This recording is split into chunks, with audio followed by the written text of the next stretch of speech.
आराम से, बिल्कुल धीरे धीरे चलना है। तो चलिएगा, हेडिंग डालेंगे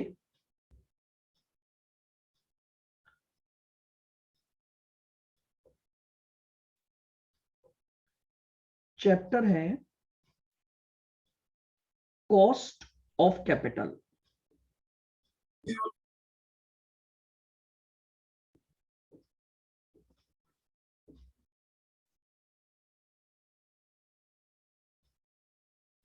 चैप्टर है cost of capital.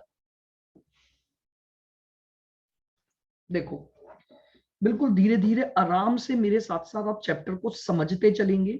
Formula based subject है, बिल्कुल आसान से फॉर्मूले हैं, हमें उनको समझना है और उन पर बेस्ड सारे क्वेश्चंस करने हैं। देखिए, कॉस्ट ऑफ कैपिटल का बेसिक मतलब क्या होता है।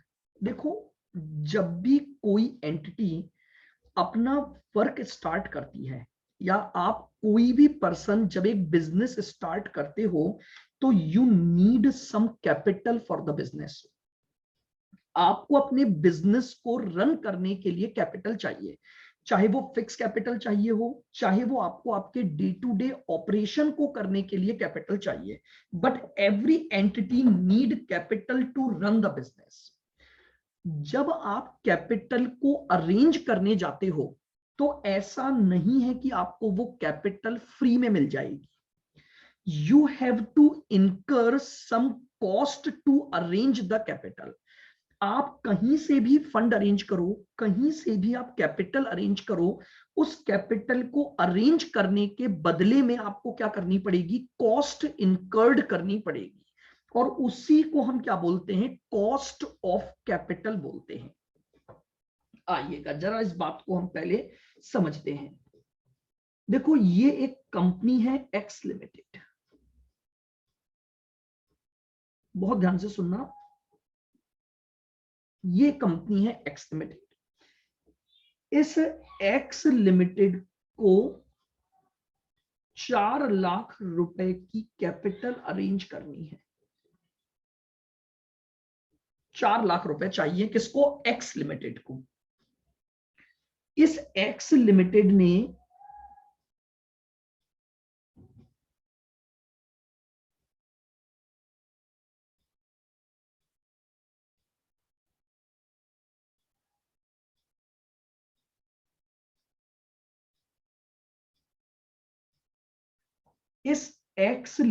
ने ये 4 लाख रुपए अरेंज करे हैं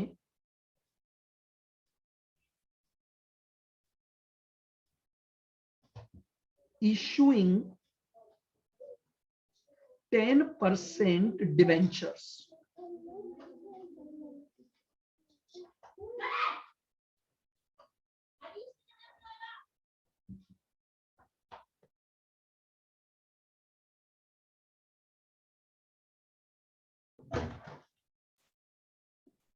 इशूइंग 10% डिवेंचर्स। तो ये जो 4 लाख रुपए हैं, ये आप अरेंज करोगे बाय इशूइंग 10% डिवेंचर। बताओ, एक्स लिमिटेड को 4 लाख रुपए अरेंज करने के बदले में इन लोगों को क्या देना पड़ रहा है, कितना अमाउंट या कितनी कॉस्ट इनकर्ड हो रही है इस 4 लाख रुपए को अरेंज करने में। मैंने केवल एक सोर्स लिया है। आप क्या बोलोगे कि यार, अगर ये 4 लाख रुपए हम इन डिवेंचर्स इशू करके इन लोगों से लेंगे, तो हमें इनको 40,000 का इंटरेस्ट देना पड़ेगा।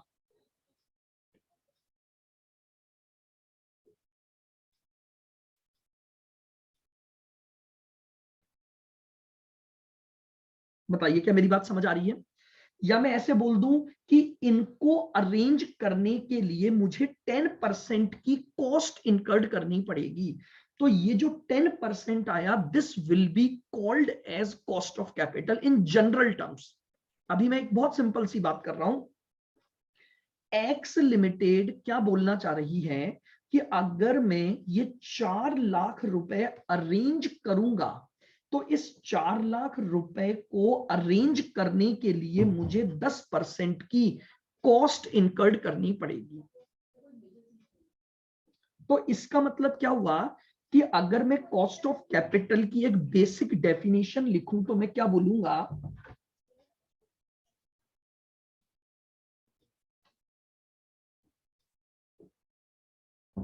अगर मैं मीनिंग पर बात करूं, एक मिनट,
हाँ जी, तो मीनिंग में अपन क्या लिखेंगे समझना,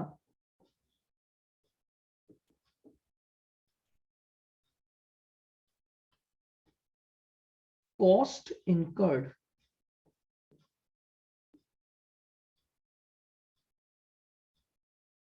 टू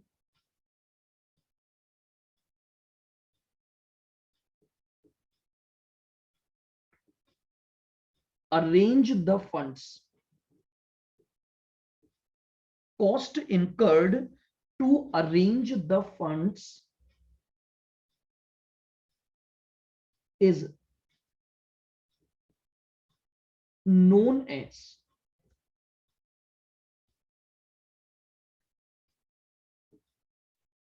cost of capital.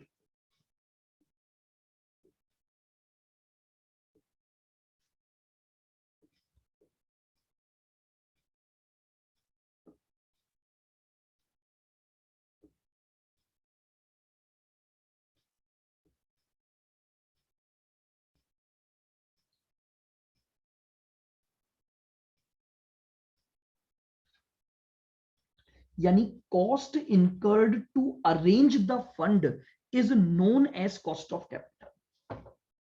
आइएगा मैं दूसरी एक और बात कहता हूं, हाँ अब एक और चीज सुनना, इसी डेफिनेशन को अगर मैं एक फाइनेंशियल मैनेजमेंट की टर्म्स में बोलूं, ये तो मैंने एक जनरल भाषा में चैप्टर के नाम से आपको डेफिनेशन लिखवा दी कि भैया आप जब भी फंड अरेंज करोगे तो फंड को अरेंज करने के लिए आपकी जो कॉस्ट लगेगी उसे हम बोलेंगे कॉस्ट ऑफ कैपिटल।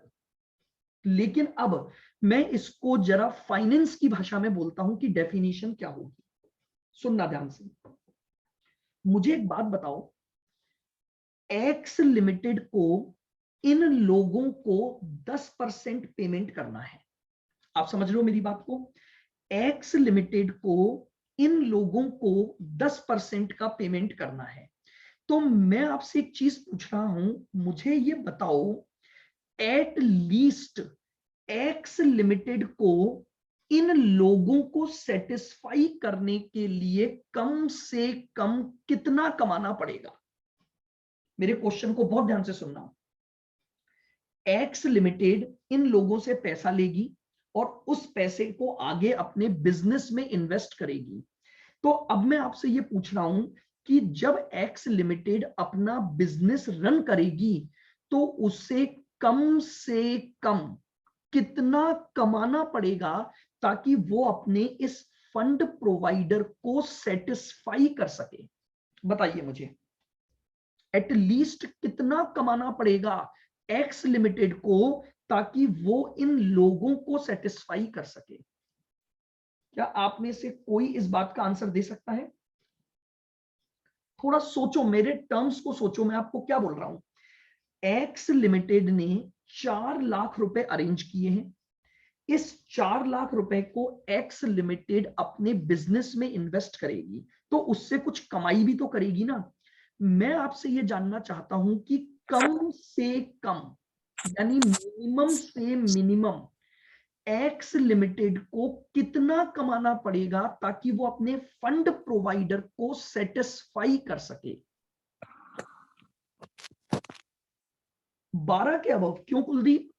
एटलीस्ट कम से कम मुझे देना ही 10% है तो कम से कम 10 ही तो कमाना पड़ेगा मुझे भाई। भले ही समझो, भले ही मैं खुद कुछ भी ना कमाऊं, लेकिन एटलीस्ट आप समझ रहे हो। हाँ बिल्कुल निखिल, मैं आपसे ये बोलूं कि एटलीस्ट कम से कम मैं इन लोगों को तो 10% दे पाऊं, मेरी जेब में कुछ ना बचे कोई बात नहीं, लेकिन अगर मुझे अपने फंड प्रोवाइडर को सेटिस्फाई करना है तो मुझे कम से कम 10% कमाना पड़ेगा।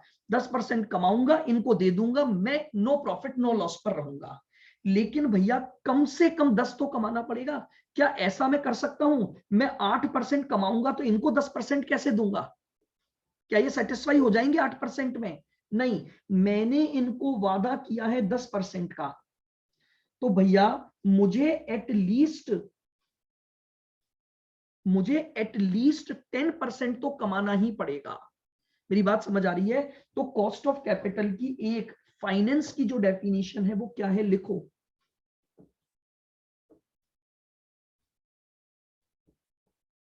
In other words, cost of capital is that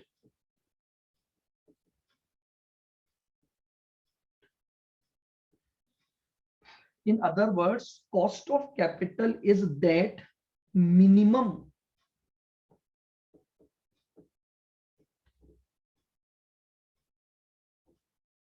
rate of return.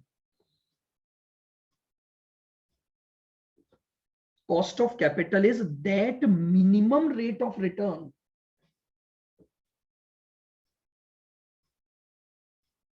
नहीं, देखो एक चीज बहुत नॉर्मल सी बात होती है। हाँ, गुडविल तो देखिए डिपेंड करता है आपकी अर्निंग कैपेसिटी पर, ठीक है।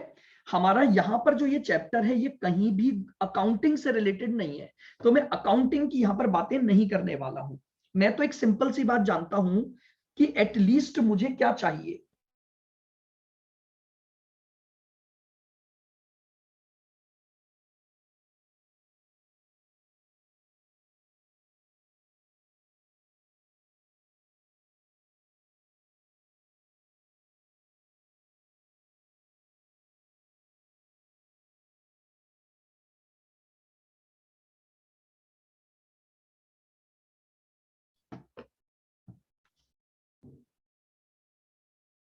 हाँ जी, तो मेरी बात समझना, मैं क्या बोलना चाह रहा हूं।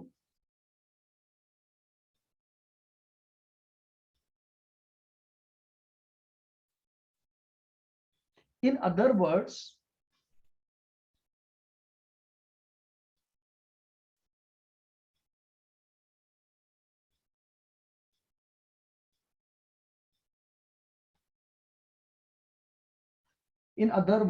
cost of capital is that minimum rate of return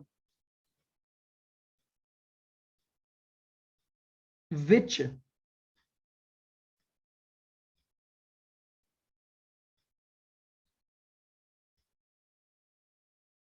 must be earned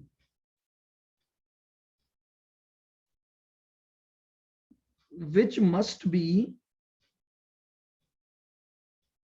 earned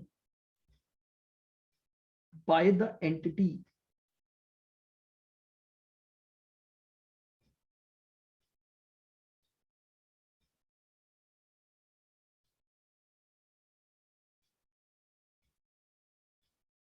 to satisfy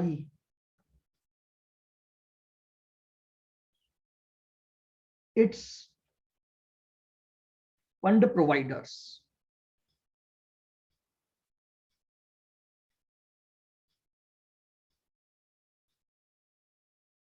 To its fund providers.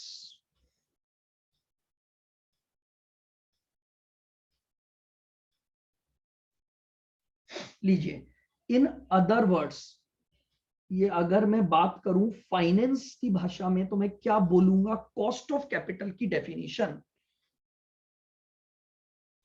कि कॉस्ट ऑफ कैपिटल वो मिनिमम रेट ऑफ रिटर्न है जो कि अर्न की जानी चाहिए एंटिटी के द्वारा, ताकि वो अपने फंड प्रोवाइडर को सेटिस्फाई कर सके।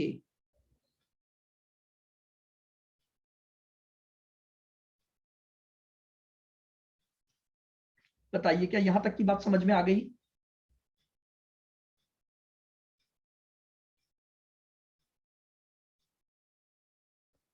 तो बेसिकली दो डेफिनेशन मैंने बोली। एक तो मैंने बोली जनरल भाषा की डेफिनेशन, कि कॉस्ट ऑफ कैपिटल का मतलब है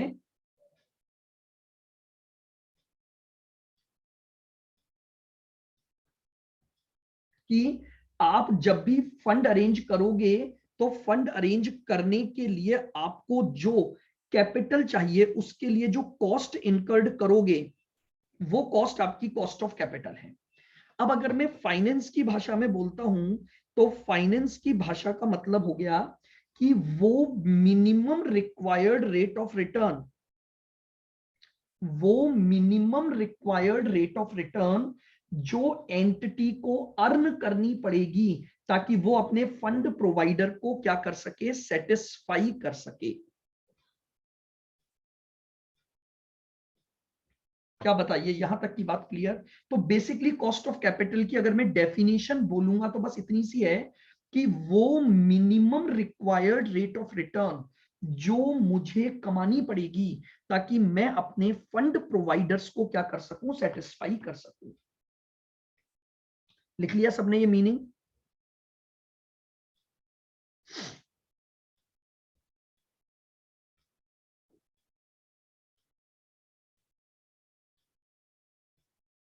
आइएगा second point.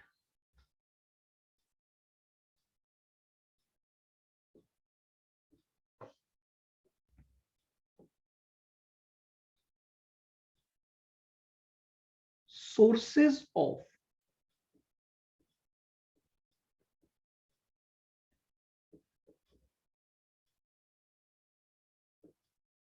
Arrangement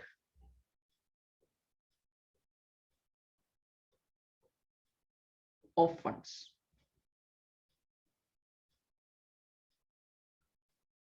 sources of arrangement of funds, यानी फंड अरेंज करने के सोर्सेस क्या होते हैं जिनके लिए हमें कॉस्ट इनकर्ड करनी पड़ती है? ए,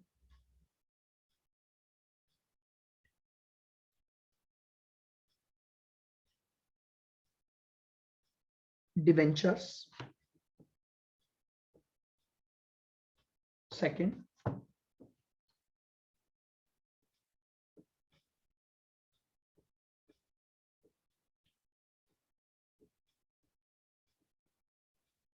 प्रेफरेंस शेयर्स।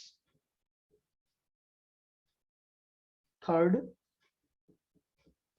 हाँ वो डिवेंचर्स और बॉन्ड्स एक ही बात होती है, दोनों सेम होते हैं, तो मैं इनको एक साथ ही डिस्कस करता हूं। उसके बाद इक्विटी शेयर्स,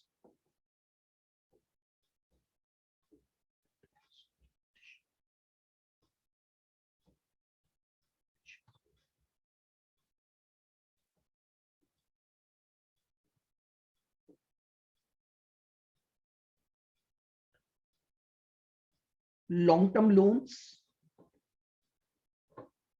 और रिटेन्ड अर्निंग्स।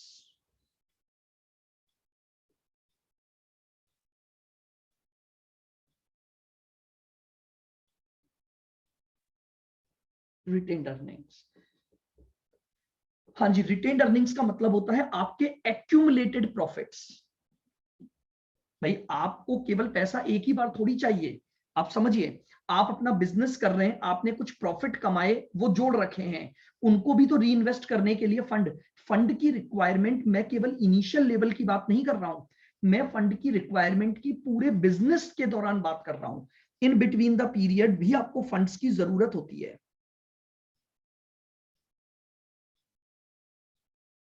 बताइए क्या मेरी ये बात तक की बात समझ आ गई सबको? बिल्कुल, आप धीरे धीरे आराम से चैप्टर को समझना, यानी अब मुझे इन पांचों को समझना है बस। अगर मैं डिवेंचर्स के द्वारा फंड अरेंज करता हूं तो what will be the cost of capital. अगर मैं प्रेफरेंस शेयर्स के द्वारा फंड अरेंज करता हूं तो what will be the cost of capital. अगर मैं इक्विटी शेयर्स के द्वारा फंड अरेंज करता हूं तो what will be the cost of capital.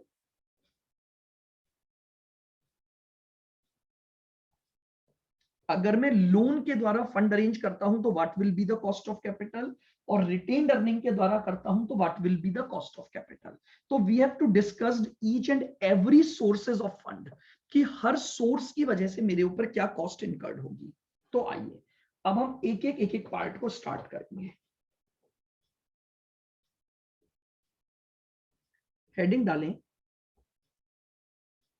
Cost of debentures.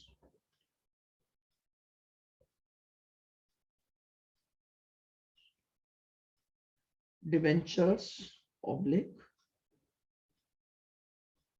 Bonds.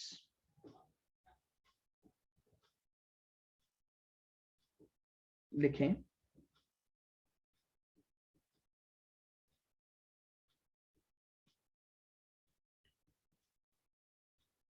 debentures are long term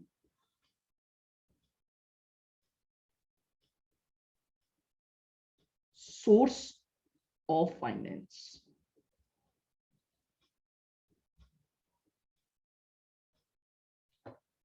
Debentures are long term source of finance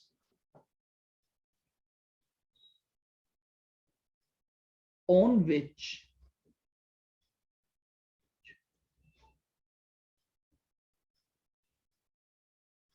issuing company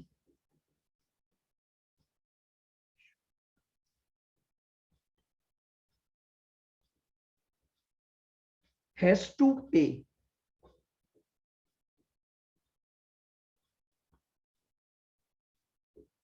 interest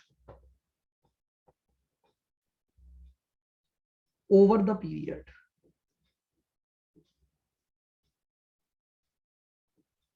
Over the period. देखिए, debentures जो हैं वो long term sources of finance हैं, जिन पर एक issuing company की जो cost incurred होती है वो इंटरेस्ट की कॉस्ट इनकर्ड होती है। यानी अगर एक कंपनी डिवेंचर्स के द्वारा फंड अरेंज करती है तो उसे over the period of the debentures क्या देना पड़ता है, इंटरेस्ट का अमाउंट पे करना पड़ता है।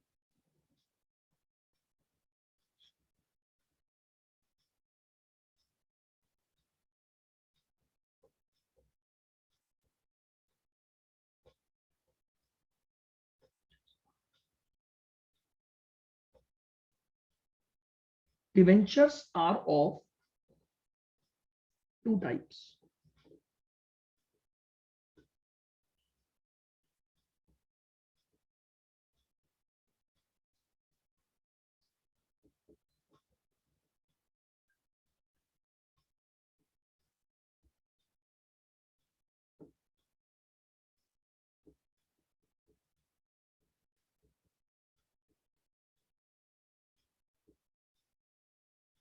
इररेडीमेबल डिवेंचर्स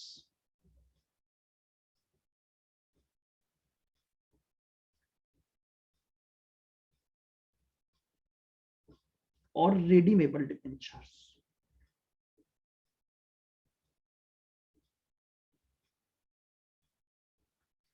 डिवेंचर्स दो तरह के हम बात करेंगे, इररेडीमेबल और रेडीमेबल। हालांकि देखिएगा, अब इररेडीमेबल डिवेंचर्स इंडिया में इशू नहीं होते हैं, बट इन टेक्स्ट बुक आज भी हम इसकी एक कैलकुलेशन जरूर पढ़ते हैं कि अगर आपने कोई इररेडीमेबल डिवेंचर इशू किया है तो उसकी कॉस्ट ऑफ कैपिटल कैसे निकालेंगे, और रेडीमेबल डिवेंचर इशू किया है तो उसकी कॉस्ट ऑफ कैपिटल कैसे निकाली जाएगी।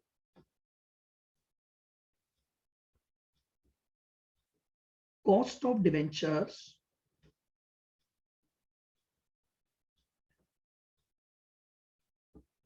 cost of debentures is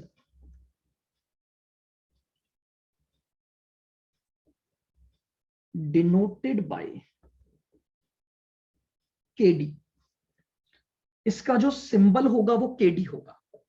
यानी मुझे अगर कॉस्ट ऑफ डिवेंचर निकालनी है तो कॉस्ट ऑफ डिवेंचर को मैं रिफ्लेक्ट करूंगा KD के द्वारा। आओ अब जरा अपन इसके फॉर्मूले पर बात करते हैं, तो थोड़ा सा आप समझना, फॉर्मूले को समझने के लिए हम बात करेंगे। ए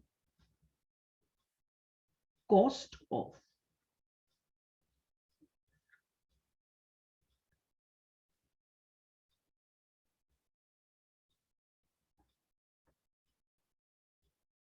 of irredeemable debenture.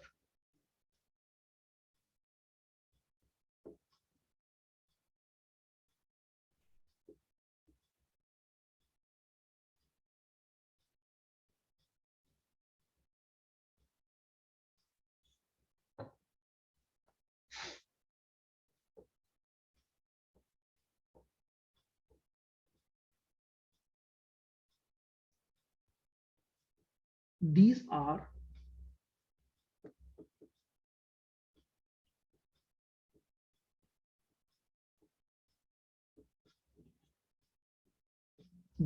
those debentures। नहीं नहीं, मुझे यहां पर ऐसे तो बहुत तरह के डिवेंचर्स होते हैं, मुझे यहाँ जो कॉस्ट ऑफ कैपिटल के व्यू पॉइंट से बात करनी है तो मुझे दो की ही चर्चा करनी है, रेडीमेबल, इरेडीमेबल। हालांकि इसके बाद में एक और टॉपिक डिस्कस करूंगा, convertible and non convertible debenture भी होते हैं। मैं धीरे धीरे सब चीजों पर आऊंगा, बट जो दो बेसिक कैटेगरी हमारे पास है वो है रेडीमेबल और irredeemable. These are those debentures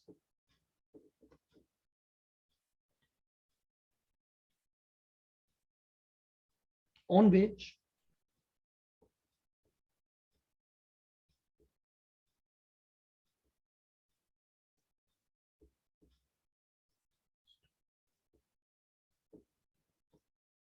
interest will be paid, but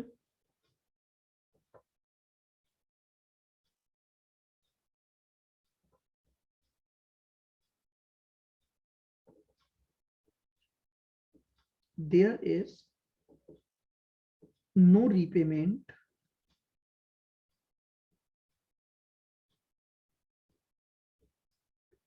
of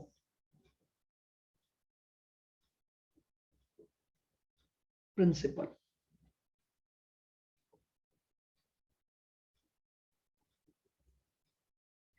irredeemable हैं, इनका कभी प्रिंसिपल अमाउंट नहीं लौटाया जाएगा, केवल और केवल इन पर क्या दिया जाता है, इंटरेस्ट। आइए अब जरा इसके फॉर्मूले पर बात करते हैं। उसको समझने के लिए पहले आप एक एग्जांपल को समझना। देखो, ये एक कंपनी है एक्स और ये एक कंपनी है वाई।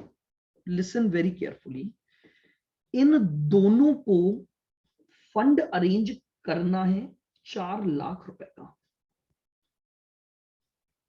दोनों बिल्कुल सिमिलर कंपनी है, दोनों को 4 लाख रुपए चाहिए, लेकिन यहां पर no date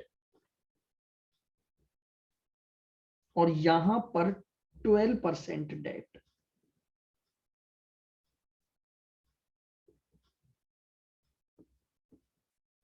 listen very carefully, इस कंपनी को भी 4 लाख चाहिए, इस कंपनी को भी 4 लाख चाहिए। इस कंपनी ने 4 लाख का अरेंजमेंट बिना डिवेंचर के किया है, यानी कुछ और सोर्स रहा होगा, इक्विटी हो सकता है, कुछ भी हो सकता है। और इस कंपनी ने 4 लाख का अरेंजमेंट 12% वाले डिवेंचर्स के द्वारा किया है।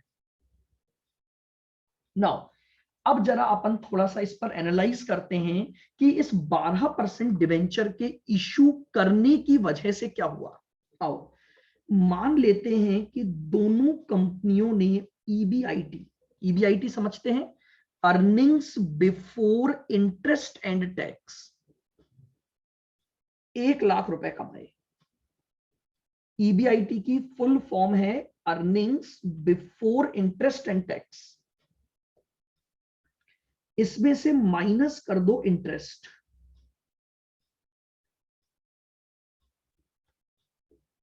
इंटरेस्ट। यहां कोई इंटरेस्ट नहीं, यहां 48,000 का इंटरेस्ट।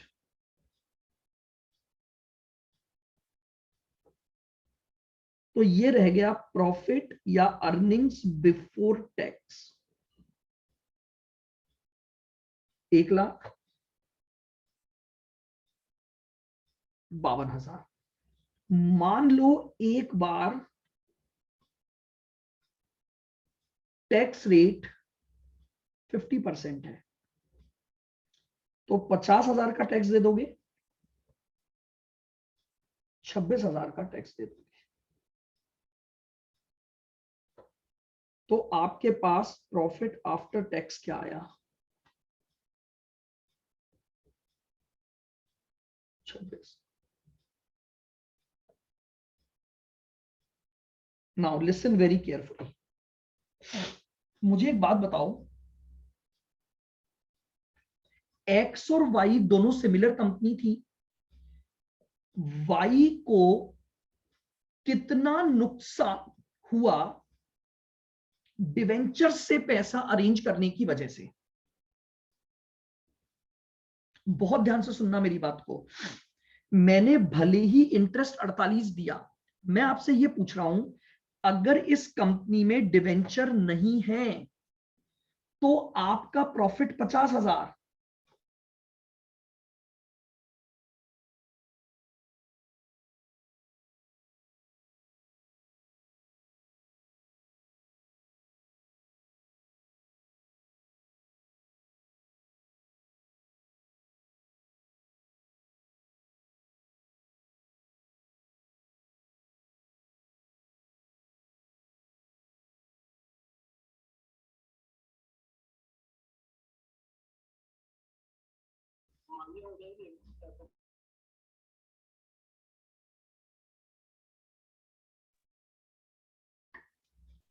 हाँ जी, अब मैं आपसे ये पूछूं, बताओ, जब ये दोनों कंपनियां बिल्कुल समान थीं, तो भी इस कंपनी की अर्निंग्स तो आई 50, इस कंपनी की अर्निंग्स आई 26, यानी इस कंपनी को डिवेंचर की वजह से क्या नुकसान उठाना पड़ा? बताओ भाई, डिवेंचर ही तो इशू नहीं थे बस इस कंपनी में, और इसमें थे।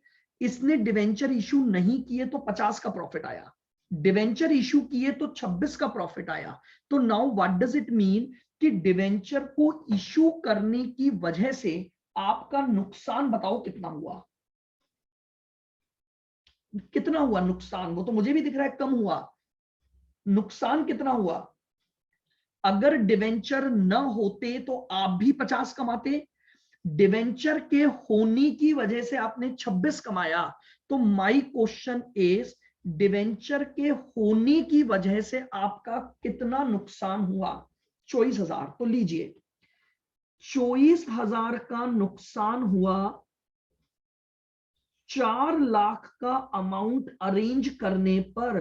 तो बताइए, what is your cost of capital? What is your cost of capital?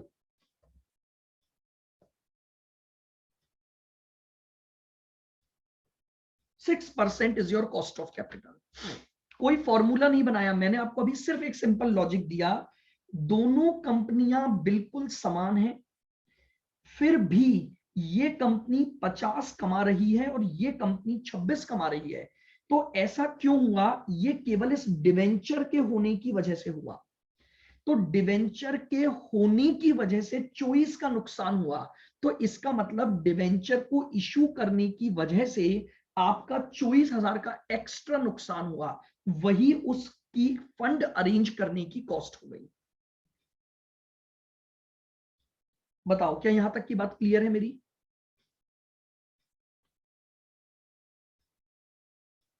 अब जरा अपन थोड़ा इस 24,000 का इंटरप्रिटेशन देखते हैं। मुझे बताओ, आपने इंटरेस्ट कितना दिया था? 48,000। तो आपको 48,000 का नुकसान हुआ कि नहीं हुआ? लॉस हुआ 48 का, बोलो क्लियर। लेकिन अगर ये 48 था, इस वजह से एक टैक्स का फायदा भी तो हुआ। समझो, अगर आप डिवेंचर इशू न करते तो आपका टैक्स बन रहा है 50,000 का। अगर आपने डिवेंचर इशू किए तो आपका टैक्स बन रहा है 26,000 का। क्या आपको यहां पर फायदा मिला कि नहीं मिला टैक्स का? इंटरेस्ट में तो आपको नुकसान हुआ क्योंकि आपका एक एक्स्ट्रा खर्चा आया, लेकिन उस एक्स्ट्रा खर्चे की वजह से एक बेनिफिट भी आ गया।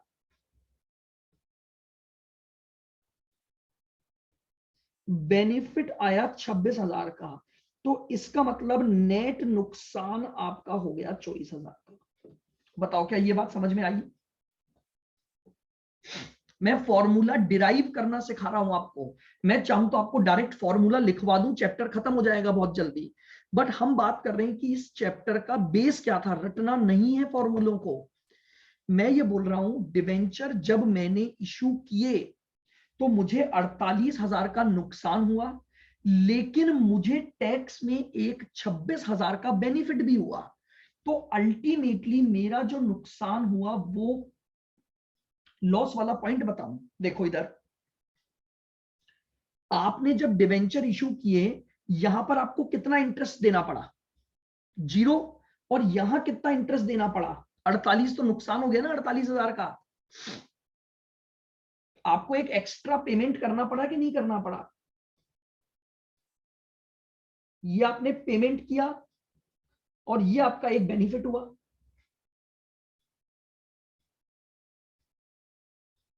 तो मैं बोल रहा हूं इस कंपनी को ये दोनों ही बातें जो हुई है ये डिवेंचर की वजह से तो हुई। तो इसलिए मैं ये बोल रहा हूं कि डिवेंचर की वजह से आपका जो नुकसान हुआ वो नुकसान हुआ कितना? 24,000 का नुकसान। क्योंकि डिवेंचर की वजह से एक बेनिफिट है, एक नुकसान है। लॉस किस चीज का है? इंटरेस्ट का है।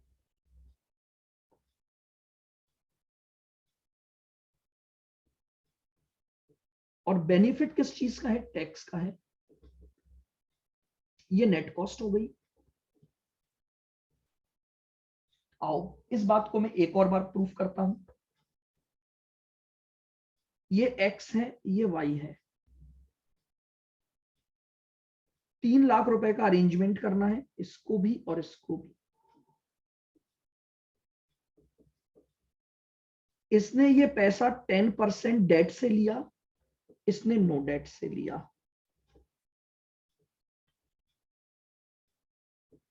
आ जाओ। ईबीआईटी कमाया गया 80,000, इसने भी कमाया 80,000 माइनस आई 30,000 का आई। यहां आई कुछ नहीं, ये आ गया 50,000, ये आ गया 80,000।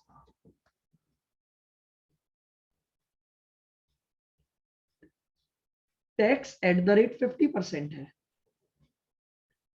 यहां 25 का टैक्स बना, यहां 40 का टैक्स बना। अर्निंग्स देखो कितनी आई।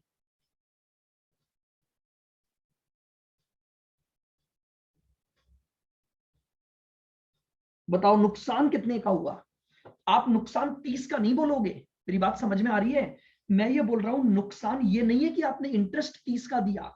नुकसान तो ये बोलोगे ना कि भैया अगर हम इन दोनों कंपनियों को कंपेयर करें तो नुकसान 15,000 ही हुआ मुझे, भले ही मैंने इंटरेस्ट कितना भी दिया हो। लेकिन अल्टीमेटली जब मैं अपनी अर्निंग्स के कंपैरिजन में चेक करूंगा तो मैं बोलूंगा नुकसान मुझे 15,000 का हुआ। तो कॉस्ट ऑफ कैपिटल निकाल लो। 15,000 का नुकसान 3 लाख की कैपिटल को अरेंज करने पर हुआ इंटू 100। तो लीजिए 15,000 डिवाइडेड बाय 3 लाख इंटू 100, 5% मेरी कॉस्ट ऑफ कैपिटल हो गई। अब आप बहुत ध्यान से मेरी बात को देखना। आपको यहां अब मैं एक रिलेशन समझाता हूं। देखो आप जितना इंटरेस्ट पे कर रहे थे, आप ध्यान से देखना, आप जितना इंटरेस्ट पे कर रहे थे उसकी वजह से आपको टैक्स में बेनिफिट मिल गया। कितना? जो आपकी टैक्स रेट थी, ध्यान से देखो, रिलेशन समझोगे, फॉर्मूला बनेगा। देखो 48,000 का आपने इंटरेस्ट दिया, 50% की टैक्स थी, तो आपकी नेट कॉस्ट आ गई 48,000 का 50%। आओ वापस देखो, 30,000 का आपने इंटरेस्ट दिया, 50% की टैक्स रेट थी, आपकी कॉस्ट आई 30,000 का 50%, यानी 15,000। क्या मेरी बात समझ आ रही है? यानी अब अगर मैं एक फॉर्मूले पर चला जाऊं तो मैं आपको क्या बोल सकता हूं, ध्यान से देखना। K D is equal to I 1 - T divided by, मेरे पास पैसा कितना आया था उसे मैं एक नाम दूंगा नेट प्रोसीड इनटू 100। यहां से मैंने एक फॉर्मूला बना दिया। मैंने बोला जितना भी इंटरेस्ट देते हो उसको 1 - टी से मल्टीप्लाई कर दो। अगर 50% टैक्स रेट है तो 1 - टैक्स हुआ 50%, तो जितना इंटरेस्ट दिया उसका 50% मेरा नुकसान होगा। तो मेरी जो कॉस्ट आएगी वो आएगी आई 1 - T divided by net proceed into 100। ये मेरा फॉर्मूला बना। आई का मतलब है इंटरेस्ट, टी का मतलब है टैक्स रेट, और एनपी का मतलब है नेट प्रोसीड। अभी मैं इन पर भी चर्चा करूंगा। नेट प्रोसीड्स, नेट प्रोसीड का मतलब होता है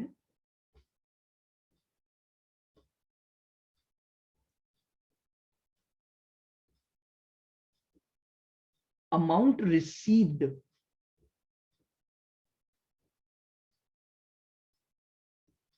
bye entity at the time of issuing debentures.